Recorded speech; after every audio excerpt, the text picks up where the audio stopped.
following announcement has been paid for by Wild Games Productions.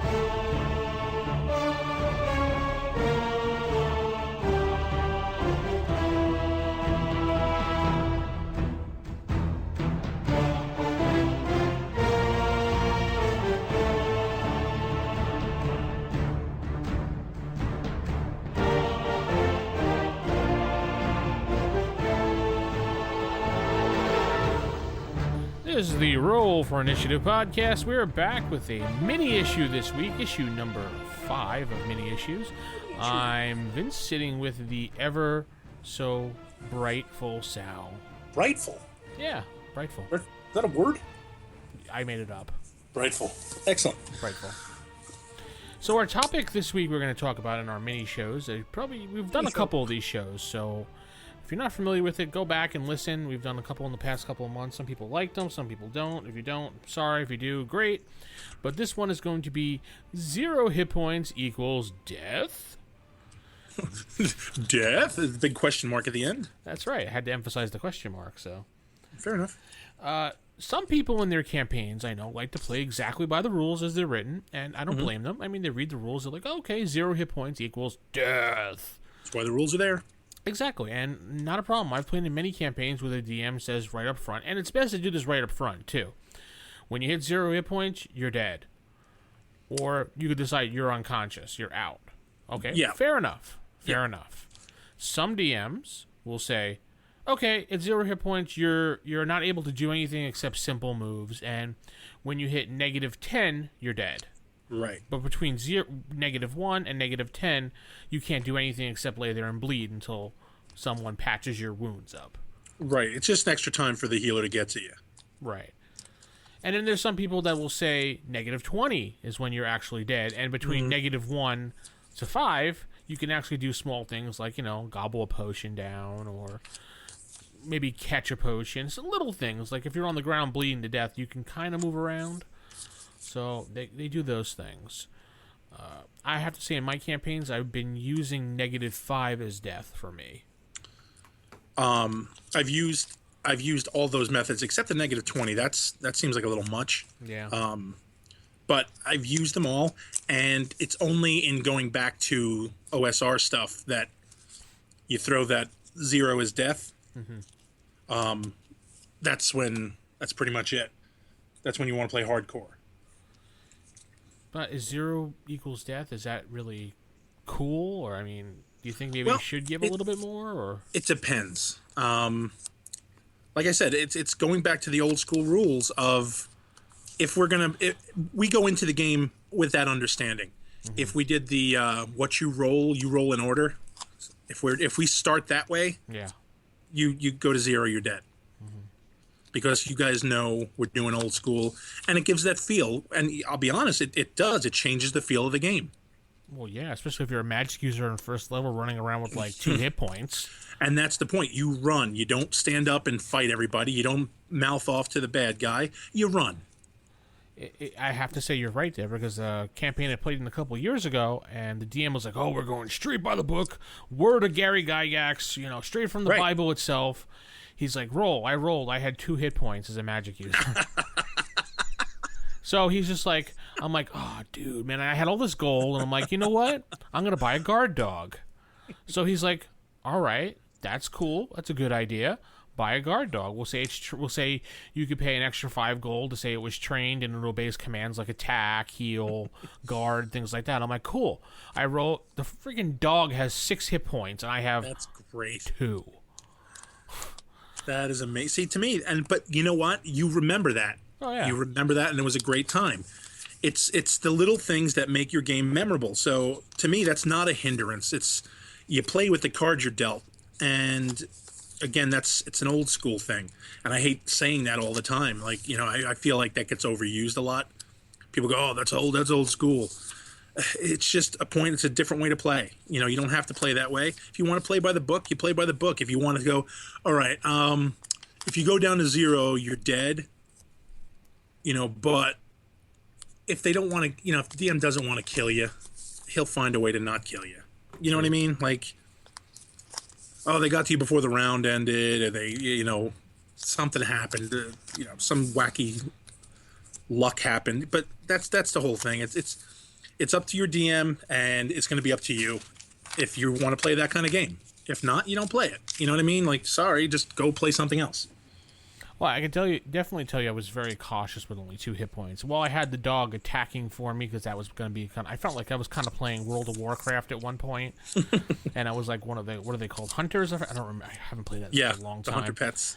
And I felt like it was that because it was like, attack, dog. Dog. But it made you think. It made you think different than if you were to go in with your, pardon my French, with your balls hanging out, telling everybody how badass you are. Yeah. Oh, I'm a mage. I'm first level. I'm doing this. No, you're not. You're a mage. You're hiding behind your dog, and you don't want to die. So good for you.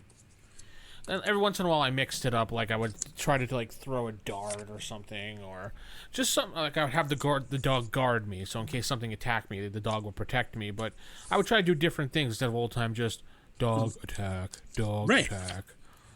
But now think about it. Like in these other incarnations of things, when it's magic missile, magic missile, magic missile, magic missile. That gets boring too. If you have to think about, a different way to do something because you don't want it to get stale, because it can. I have a dog. Okay, great. Now you had all this fun. You named the dog. You probably got some jokes out of the dog or whatever. You know what I mean? Like you got some good fodder for stories because, somebody had to step in the poop or pick up the poop or something funny. And then you keep the rest of the game fresh by not just being, okay, I'm gonna send Max in to go do this. Okay, I'm gonna go send him in. I'm gonna go make him do this. I'm gonna go make him do that. No, instead you probably thought about how you were gonna do something without getting killed. How are you gonna make it out of this? Exactly. I mean, it was funny too because it was me. I was the magic user with 2 hit points. His wife was playing a thief and she had 4 hit points, and we had a paladin who had 7 hit points, and that was the party. So you were a thinking bunch. At one point, we all wound up dying, and he went, "Oh, all right, so you're all dead." Yeah. And he sat there for like 2 minutes, and he's just like, "Let's take a break." And then we're like, "Okay." We came back after everyone got a drink or something. Him and his wife went out, whatever they do, and the other paladin guy went to go smoke. Come back. He's like, "Okay, so you're not dead." Yeah, like, did you not see that one coming? Like, yeah. I'm going to give you guys half a hit point each and a dull butter knife. Yeah. So, wait, you guys died? Wait a minute. What do you mean? Yeah. Well, he's like, okay. He goes, all of a sudden you wake up, your eyes are, you're groggy, your head hurts, you have, you feel like, you've been stabbed a bunch of times, but you're back. Of course, you got stabbed a bunch of times, right? And I said, I don't know what that feels like, but he's like, you wake up and you're sore, you're beaten, and you realize that you're alive. You didn't die in that situation with the orcs. The orcs, for some reason, thought you were dead and said, let's just move on. And they took your stuff and left you in your underwear laying on the ground. So now you have less than what you started with. Yeah, exactly. So you have 2 hit points and you're naked. Yeah, I don't think he understood what he was doing. I'm not like belittling him, but I don't think he understood how he was severely, I don't want to say hindering, but he was hamstringing you guys. If he was kind of like, wait a minute, you're dead. Well, because you go into that fully aware that these guys can go anytime now, like literally. If something, especially if you're house ruling stuff, and I have items and I have things that have exploding die on them because I love that mechanic. Yeah. So, one good luck thing, and you guys you're done. Yeah. The dog was fine. The dog didn't get one wound whatsoever. Was laying next to me with a whimpering concern. So. Aww. He didn't give you a healing potion? He didn't, Benji that and uncork it and pour it down your throat? No, he did not. Sorry. Wow. He had licking power and he woke you up. Well, I mean, he was playing by the book, so when he saw the monster, what you should roll for how many orcs, he rolled it, and that's what he used. Yeah. And he didn't adjust for the number of party. Because there's nothing that really says adjust for the... It doesn't actually say it flat out, adjust. Well, now, that's the thing. Again, to use the cliche, if you go old school, there is no level rating. There is no creature rating. You don't go into the room and go, wait a minute, we can't go here. This isn't our level. And I think when Gary designed... yeah, this is not my level. Hang on a sec, guys. We can't go on the third floor. We're not on third level yet. Hang on, we can't fight this monster. It's way Right. more powerful than we are. It's As opposed to walking in going, we shouldn't be here. Let's just go. Okay. Yeah, there's no level. And to me, that's even better because that makes your party afraid of everything. They don't know if they're walking in on second level orcs or if they're walking in on level 9 black orc assassins. They don't know. So True. it just makes you more cautious, and I think it makes you it makes a better game experience. And this is my opinion, because now you don't get to run in, kick doors in, and be like, aha, I take this, haha, oh, I have a healing surge, so I can't die, tee-hee, just... Are you bashing the later... Are you bashing the later editions, my friend? I was not doing that. That was someone else. It must have been a doppelganger. I saw somebody leave as I came in. We don't do any of that here on the... We do not condone... No, I'm kidding. Of course we hate 4th edition. No, I do like some of the later edition stuff. I do like 5th edition as much as the DM additions to it, so you can make it more old school. So it is kind of cool. Yes, indeed. I do. I'm a fan. I've played it a few times, and it's fun. Yeah. But anyway, you're right, because if you start doing the -5, the -10 hit points, it's like, well, I have 2 hit points. Yeah, I got 2 hit points, but if he DMs let me go to -10, it's really like I have 12 hit points. And somebody will get to me before then. Yeah. Yeah. So I don't know. Having that kind of finite power, is just, I don't know. It makes it's what's the word I'm looking for? It's oh my goodness. Twisting in the wind. Yeah, I can't remember.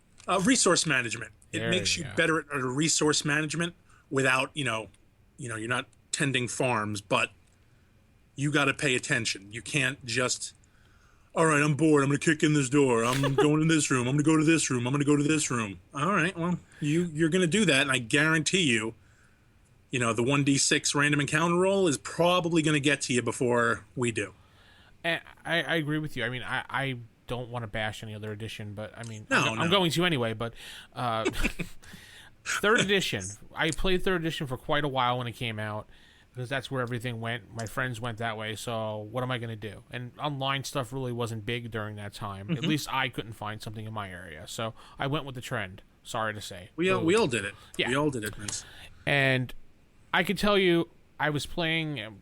Most of the time I was playing like a fighter knight type character.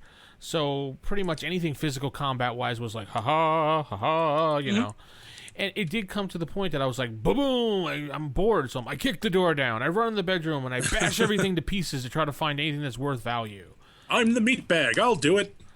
Or like, there might be someone in that room. I bash through the door and start swinging wildly. It's just like, okay, whatevs. Because you get so bored after being so powerful that what's the point?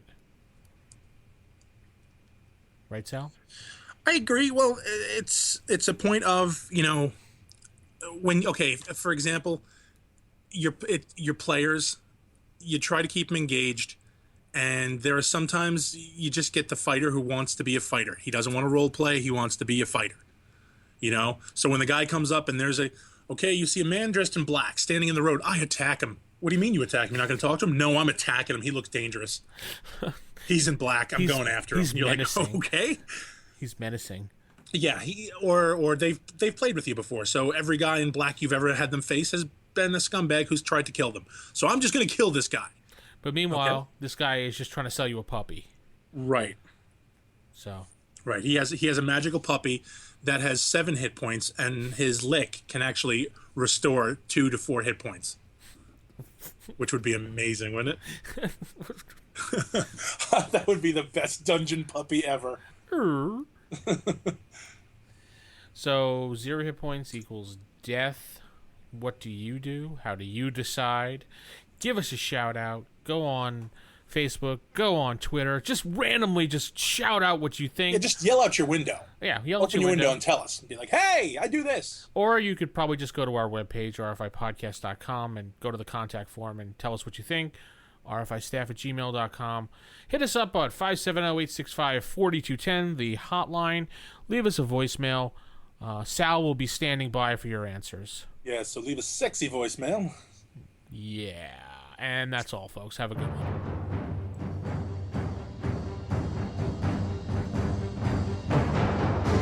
The Roll for Initiative podcast is a production of Wild Games Productions in association with D20Radio.com. You can visit us at rfipodcast.com or contact us on our forums at osrgaming.org or even by calling us at 570-865-4210. This podcast is produced for entertainment purposes only. All other uses are prohibited. And remember, if your magic missile spell doesn't automatically hit, you're playing the wrong edition. Thanks for listening, and we'll see you next time on Roll for Initiative.